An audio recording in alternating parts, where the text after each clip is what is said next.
It's that time of year again, Christmas. It's a time for family, connection, presents, and let's be honest, a lot of food. The thing is, when we've got all of those festive treats surrounding us, there's quite often a little voice whispering, niggling at the back of your head, you're going to regret this come January. I'm a weight loss coach and a psychologist, and I'm going to show you how I will personally be enjoying a guilt-free Christmas without feeling like I've sabotaged all my progress or like I need to start again in January. And this is also the exact strategy I'm using with my clients this year. I'm gonna walk you through how to reframe the way you think about food, indulgence, Christmas, so you can actually enjoy the festive season without guilt and without going backwards. So without further ado, let's get into it. I just want to start off by talking about why guilt around Christmas is so common. For so many of us, Christmas triggers that classic all or nothing mindset. So you're either on track or you're off track.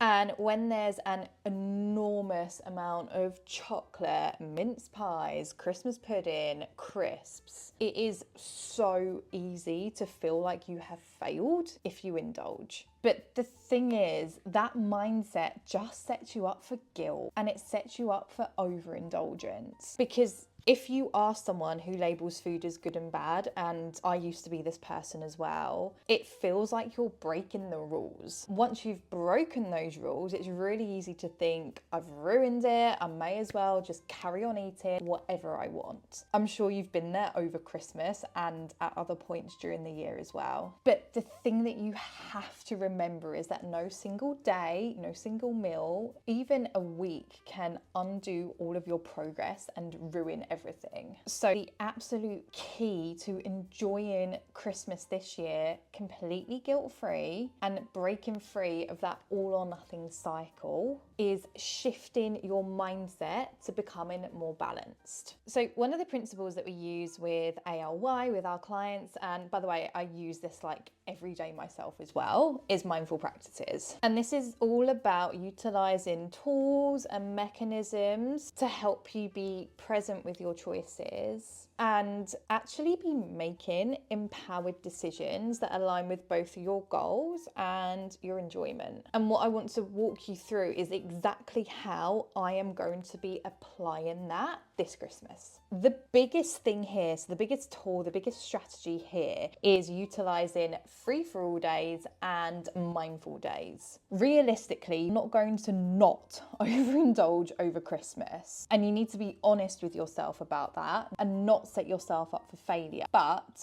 we do need some balance here. So personally, I'm having 4 days over Christmas where I give myself permission to eat whatever I want and drink whatever I want. So these are my free-for-all days. What I would encourage you to do is pick between 3 to 5 days. I think 4 is a nice middle ground for most people.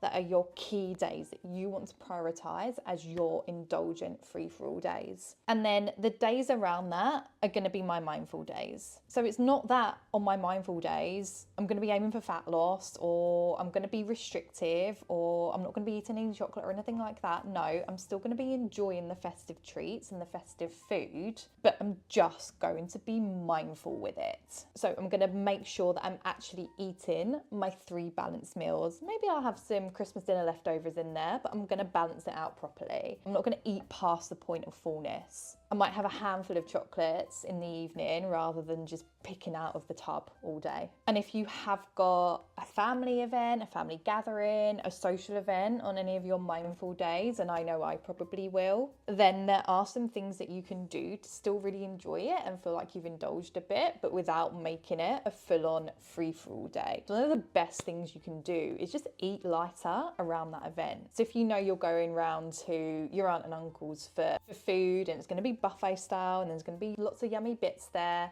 maybe you just have something light at midday. Enjoy all the food, but try and stop eating at around 80-90% fullness. You can use the pause before seconds trick. I absolutely love this. After you finish your plate of food, just wait 15-20 minutes and then assess whether you're going to go up for seconds. It's one of my favourites. If you're a drinker, just pepper in water, Diet Coke, soft drinks between those alcoholic drinks. So one soft drink or water, one alcoholic drink.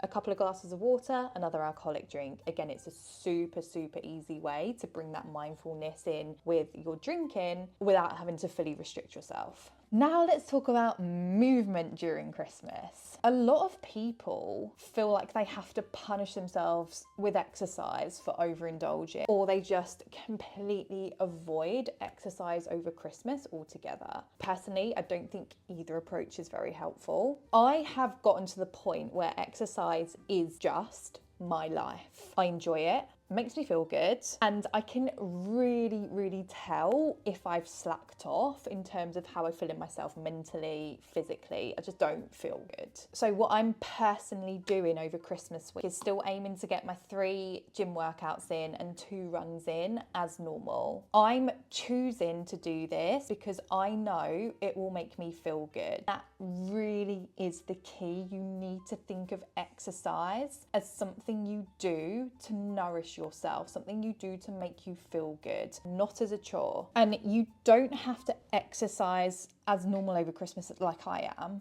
but getting some movement in to help you feel good is always a good idea. And you can get creative with this as well. You can think outside the box. So I've got a couple of ideas for you. The first one's quite a nice one because you can get your whole family involved. Just start a new tradition. Maybe start a tradition of going out as a family on Christmas Day morning to get a walk in, or just set small and gentle goals like a 10-minute daily stretch or a daily walk around the block. Just something that's realistic and achievable for you and you know is going to help you to feel good. And you really have to remember that movement, that exercise, is not about earning food. It's not about burning off calories.